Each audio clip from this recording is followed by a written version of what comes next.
She was a great actress, you know. She could win an Academy Award. She could do it.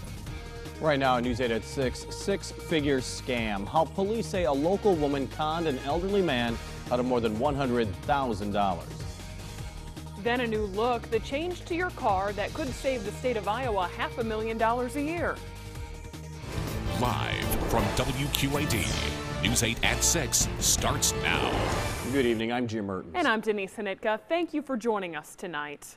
An East Moline man who police say was duped by a woman faking cancer says he believed he was helping to save her life. Felicia Howard was arrested last week, charged with theft for allegedly preying on the sympathy of a Good Samaritan to the tune of more than $100,000. The man who police say is the victim in the case is speaking exclusively with News 8's Chris Miner. Okay, well, I guess I was totally fooled. Totally fooled.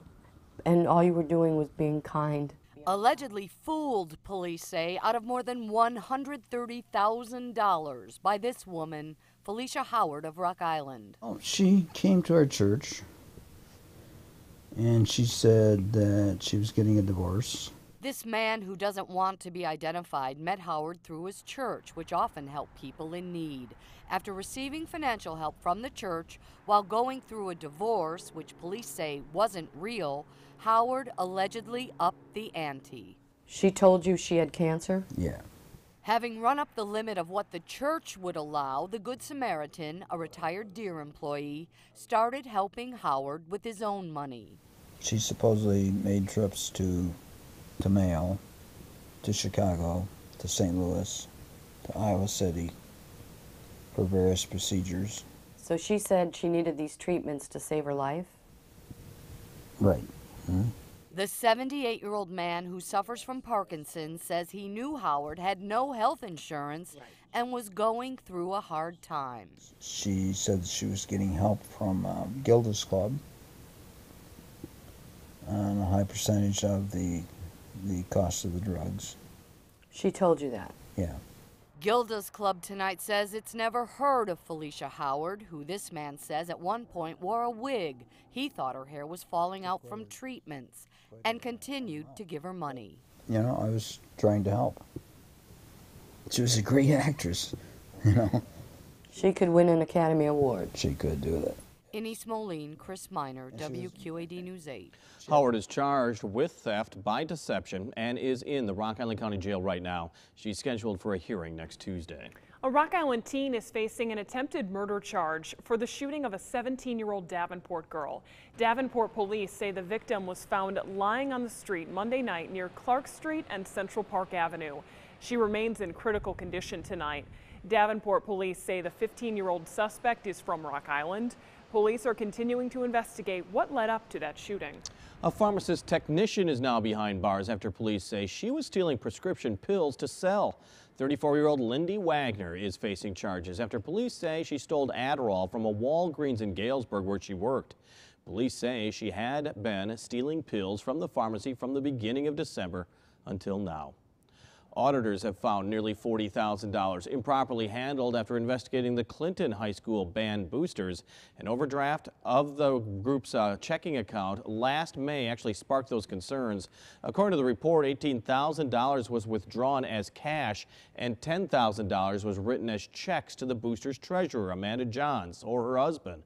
No charges have been filed. On the weather front tonight, we can already see that blue looming off in the distance there. Yeah, most of that is aloft right now, but we expect to saturate that air as we go through the evening, and that's when the flakes will be flying, and by tomorrow morning, most of us will be doing a little shoveling. Light shoveling. I want to stress that. Okay. Let's go and take a look at that satellite radar loop. And yes, Denise is right. I mean, if you look to the west of the river, that's where we're starting to see that air saturate near the ground and likely seeing some snow beginning to make its way down to the ground just down Des Moines and I would say near Ottumwa. All that is pushing its way off to the east. Now, that's all associated with this area of low pressure, and north of that track, that's where we're going to be seeing some of that snow begin to pile up. Kind of a light amount we're looking at as far as snowfall is concerned, but this is the area I'm really concerned about as we head into early tomorrow morning heading off to work or school. Right along Interstate 88, 80, portions of 74, this is where we could be seeing upwards of maybe 1 in some isolated areas, as high as 4 inches of snow. So that's going to make it a bit challenging out there, to say the least. Currently, we're seeing numbers right around the low to mid 30s, and we'll expect those temperatures to be slowly dropping as we head overnight. We'll tell you how low those numbers will get, and we'll break down those snowfall amounts as well, coming up in just a few minutes. Denise? Thank you, James. Iowa lawmakers are looking at a plan that would get rid of the front license plate on your car. Yeah, but while car enthusiasts are cheering about the idea, News 8's Megan Noe explains law enforcement isn't so sure. You won't find a front license plate on any of Kerry Veit's cars. I don't know if I should admit that, but no, I never have run a front license plate. I've always just figured that the ticket is worth the risk.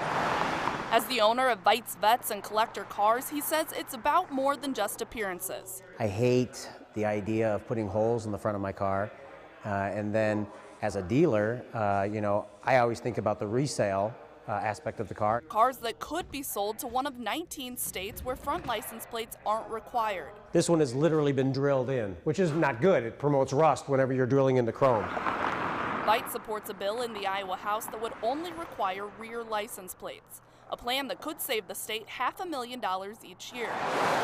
But state troopers say there are benefits to having two plates, like easier identification of a car heading their way. If we have an attempt to locate vehicle, if it's someone that's maybe having a medical problem, maybe a subject that's wanted in a crime, maybe a reckless driver complaint, if we're sitting in the median and we can see that front plate, we have the description of the vehicle, we confirm it. Right now, getting caught without a front plate means an $87 ticket. But for many car enthusiasts like Veit, it's a price they're willing to pay. To me, it's never been necessary. In Bettendorf, Megan Noe, WQAD News 8. And Trooper Dan says while two license plates are helpful for law enforcement, they can also present a challenge because the requirement means there are twice as many plates for thieves to steal. An historic day for the Davenport North girls basketball team. For the first time ever, the Wildcats sent a squad to the state tournament in Des Moines. Corey Kuffler is there tonight with more on their quest for a championship. Hi Denise, hi Jim. Yeah, it's very loud here at the Wells Fargo Arena here in Des Moines. Right now we're in the fourth quarter, just under 5 minutes to play. Davenport North has a 45-43 lead over Ankeny Centennial. Both these teams making their first ever trip to the state tournament, looking to advance. Davenport North's magical season has been one to write about in the history books. If you can just imagine, just 4 years ago, this team did not win a game. Now they're playing in the state quarterfinals. And I can tell you, they just tied it up. Ankeny Centennial, Davenport North tied 45-all, fourth quarter. Coming up in a little bit later in sports, we'll let you know how the Wildcats do. But for now, reporting live from Des Moines, Corey Kuffler, WQAD News 8 Sports. Yeah, to go such progress in that team over just a few years, that's great. Corey live, as you heard. Very Continuing cool. coverage from Des Moines. Still ahead at 6, ditching recess. Why some grade schoolers are skipping playtime to practice. Coming up. You're watching WQAD News 8 at 6 with Jim Mertens and Denise Anitka.